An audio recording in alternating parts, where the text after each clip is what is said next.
and gentlemen, we'd now like to present the first Impact Fund Award to Dr. Rajiv Lal for the India Impact Fund of Funds.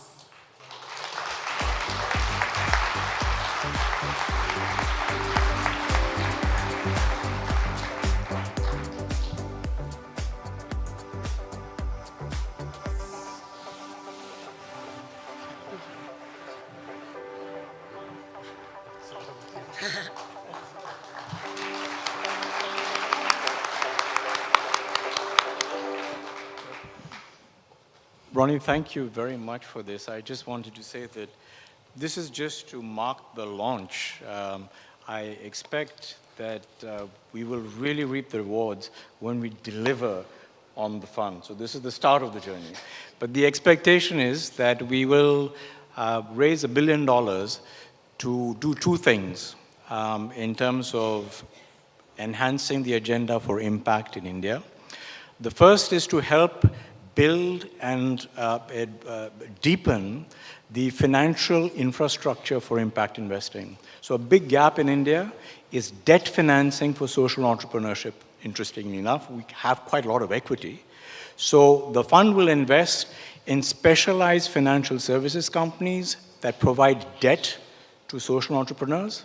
It will also incubate and nurture, I hope, wholesale financial intermediary that will be dedicated to facilitating blended finance in India. So to that journey, thank you very much for this encouragement, and we will continue from here.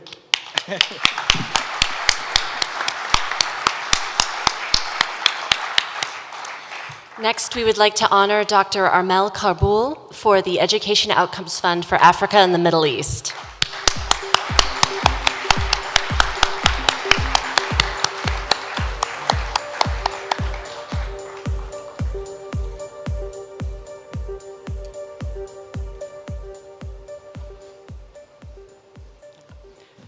Thank you. Oops, very high. As I said last night, in less than 6,000 days, we will have 1 billion young Africans entering the job market.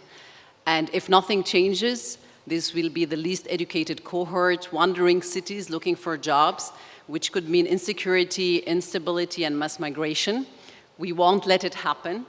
By paying for learning outcomes, we will unleash the entrepreneurship and innovation of the entrepreneurs and the civil society. We are achieving systemic change by showing governments what works and what price, and by transforming this developmental challenge into an investable opportunity, we are attracting money from the capital market.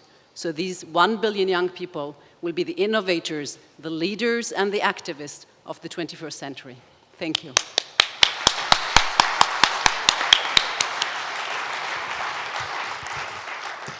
Next, we would like to honor Ashish Dhawan, the India Education Outcomes Fund.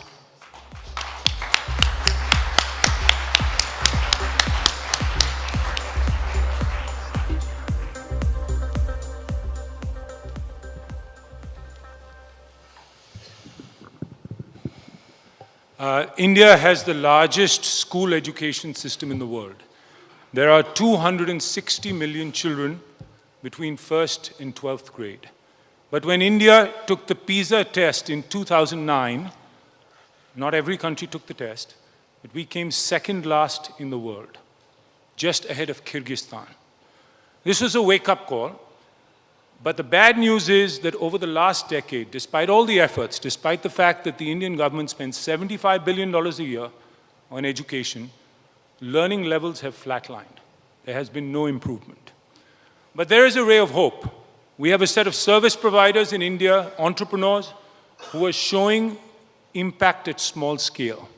We have a sense now of how to do system improvement. And there are state governments in India and the central government that's actually interested in driving learning improvement as opposed to just focusing on inputs. So the time is ripe to actually mobilize capital into this new format where we can bring about greater accountability and drive pay for performance, because the ecosystem exists here in India. And if we can solve the learning crisis in India with these 260 million kids, 200 million of whom are falling behind, we can solve the learning crisis that the world faces. Thank you.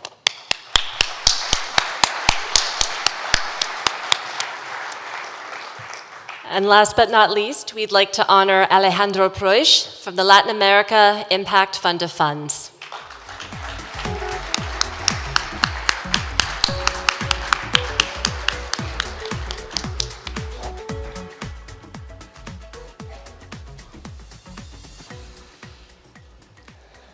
Well, Rajiv said that this was to honor the launching of the Fund of Funds in India.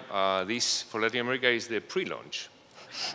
But a couple of things. Latin America is a region that is very well known by many as probably the land of missed opportunities. Promised land, but so far has not delivered upon those promises. We want to change that. We really believe that the impact economy is there to change this reality. That's why we in the group that we are putting together to launch the Impact Fund of Funds for Latin America, we definitely believe that we can make this change happen.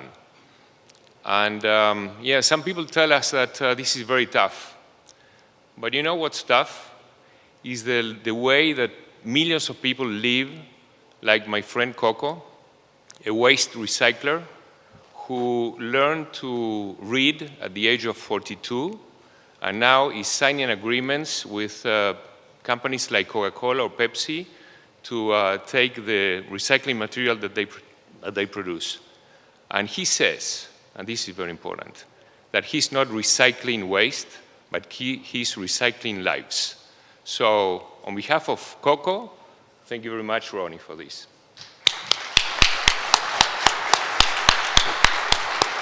Please join me in thanking all four of our honorees. Photo. I think there's a group photo.